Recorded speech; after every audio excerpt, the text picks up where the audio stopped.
Volume 1, Capítulo 1. Quando abri os olhos, a primeira coisa que vi foi uma luz deslumbrante. Parecia abranger todo o meu campo de visão. Fiquei até vesgo olhando para ela. Depois da minha visão se ajustar, percebi que uma jovem senhorita loura olhando para mim. Ela era uma linda garota. Não, espere. Era definitivamente uma mulher. Quem é ela? Pensei. Ao seu lado estava um jovem com mais ou menos a mesma idade. Cabelos castanhos e um sorriso desajeitado na minha direção. Parecia ser forte e orgulhoso, com uma musculatura impressionante. Com cabelos castanhos e aparência de teimoso, eu deveria ter reagido negativamente na mesma hora em que vi aquele imbecil. Mas, para minha surpresa, não pareceu nenhuma sensação de repulsa. Seu cabelo deveria ter sido pintado dessa cor. Era um tom de castanho bem chamativo. A mulher olhou para mim com um sorriso caloroso e falou. Entretanto, suas palavras soaram estranhamente indescritíveis e difíceis de entender. Ela estava ao menos falando japonês? O homem disse algo em resposta. Seu rosto parecia ter ficado menos tenso. Na mesma forma, não fazia ideia do que ele falou. Uma terceira voz ininteligível entrou na conversa, mas eu não conseguia ver quem falava. Tentei me levantar para descobrir onde estava e perguntar a essa pessoa quem elas eram. E deixe-me dizer, posso ter sido um recluso, mas isso não significava que não sabia conversar com as pessoas. Mas, de alguma forma, tudo que eu pude expressar foi o seguinte. Nada mais de gemidos e choramingos. E não conseguia mexer meu corpo. Poderia mover a ponta dos dedos e dos braços, mas não conseguia me sentar. Um homem de cabelo castanho falou mais alguma coisa e, de repente, se inclinou e me pegou. Isso era um absurdo. Eu pesava mais de 100 quilos. Como ele poderia me levantar com tanta facilidade? Talvez tivesse perdido peso após ficar em coma por algumas semanas. Afinal, foi um acidente bastante feio aquele que me envolvi.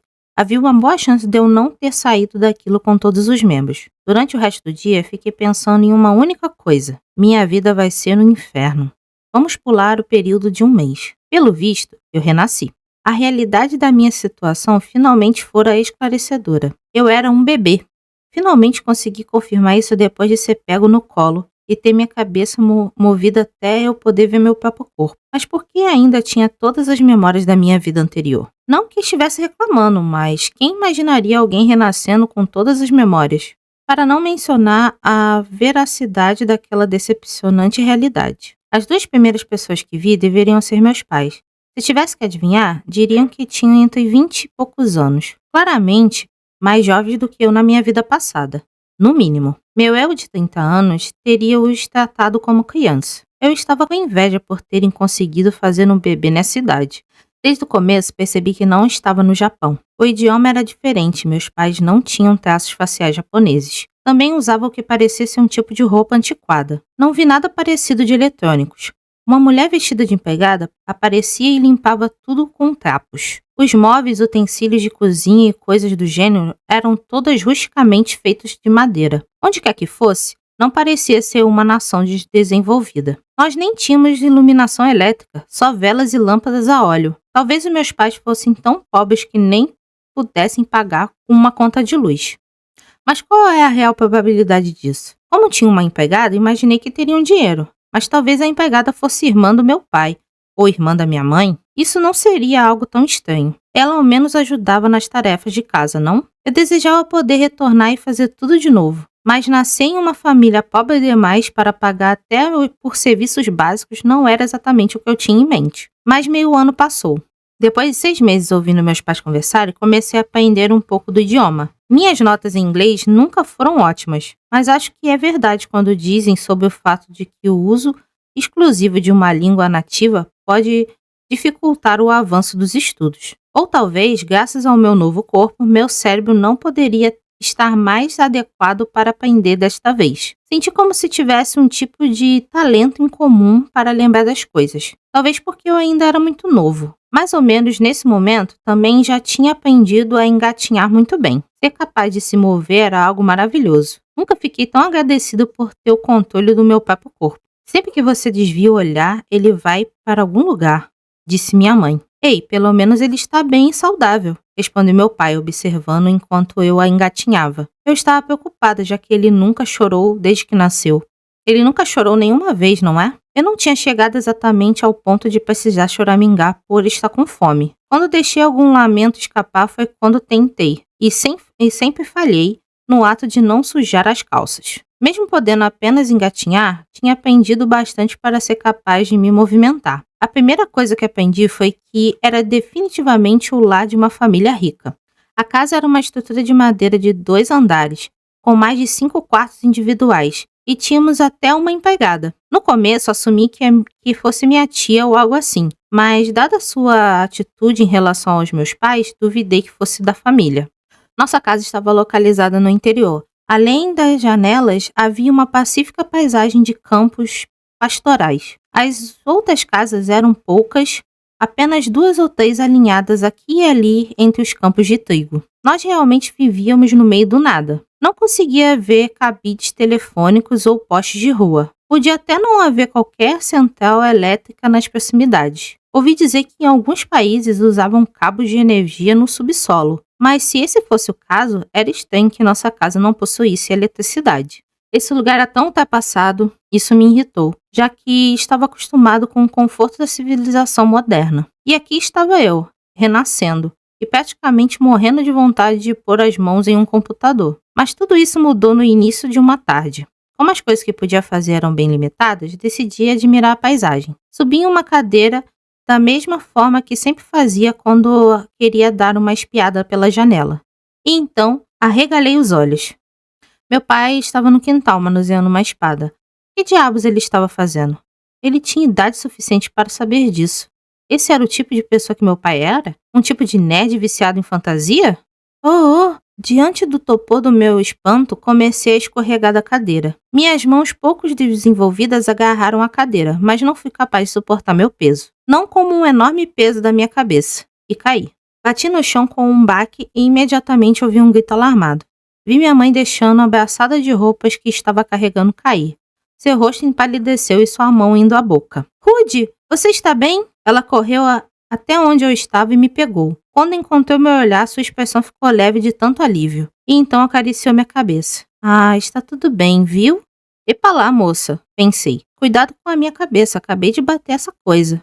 Dada sua aparência de pânico, devo ter sofrido uma queda bem feia. Digo, eu caí batendo a cabeça. Talvez fosse ficar permanentemente estúpido. Não que isso fosse algo fora do normal. Minha cabeça estava latejando. Tentei alcançar a cadeira, mas não consegui reunir forças. Minha mãe agora não parecia tão nervosa. Então eu não deveria estar sangrando nem nada do tipo. Foi uma simples queda ou algo assim. Era o que mais tinha sido provável. Ela olhou cuidadosamente para minha cabeça. O olhar em seu rosto sugeria que, ferido ou não, estava levando isso muito a sério. Por fim, descansou sua mão sobre a minha cabeça. Só por segurança, disse, que esse poder divino seja nutritivo e satisfatório, dando a quem perdeu suas forças a força para se reerguer. Cura! Mas que diabos, essa era a versão desse lugar de um beijinho e assoprar para que tudo melhorasse? Ou ela era outra nerd louca de fantasia igual meu pai que não parava de balançar espadas? Era como o caso de um lutador casando-se com uma clériga? Mas enquanto pensava nisso, a mão da minha mãe começou a brilhar com uma luz suave, e a dor da minha cabeça sumiu na mesma hora. Bum! E lá vamos nós, disse ela. Sarou. Você sabe, a sua mãe costumava ser uma aventureira bem famosa. Sua voz soou com orgulho. Minha mente girou em confusão. Em vários termos começaram a girar nela. Espadas, lutadores, aventureiros, cura, encantamentos, clérigos. Sério? O que acabou de acontecer? Meu pai ouviu o grito anterior da minha mãe e enfiou a cabeça na janela. O que houve? Perguntou. Ele estava suando, provavelmente de ter balançado a espada o tempo todo. Querido, você precisa prestar mais atenção, disse minha mãe, repreendendo-o. Ruth conseguiu subir na cadeira, ele podia ter ficado gravemente ferido. Meu pai parecia muito mais calmo. Ei, garotos são garotos. E nosso garoto tem muita energia. Esse tipo de morde a sopra era bastante comum entre meus pais. Mas dessa vez minha mãe não iria apenas recuar. Provavelmente por causa de que eu bati com a minha cabeça. Querido, ele não tem nenhum ano. Mostrar um pico de preocupação te mataria? É como eu disse, cair, tropeçar e ficar com um inchado ou uma contusão é a forma como as crianças crescem e amadurecem. Além disso, se ele se machucar, você pode apenas curá-lo. Eu só estou preocupada com o caso de que ele acabe se machucando tanto que eu não consiga curar. Ele vai ficar bem, disse meu pai com segurança. Minha mãe me apertou com mais força, seu rosto estava ficando vermelho. Você estava preocupada desde o começo por ele não chorar nunca. Se ele é esse tipo de pirralho, então vai ficar tudo bem, falou meu pai, e então se inclinou para beijar minha mãe. Certo, vocês dois aí, vão para um quarto, tá bom?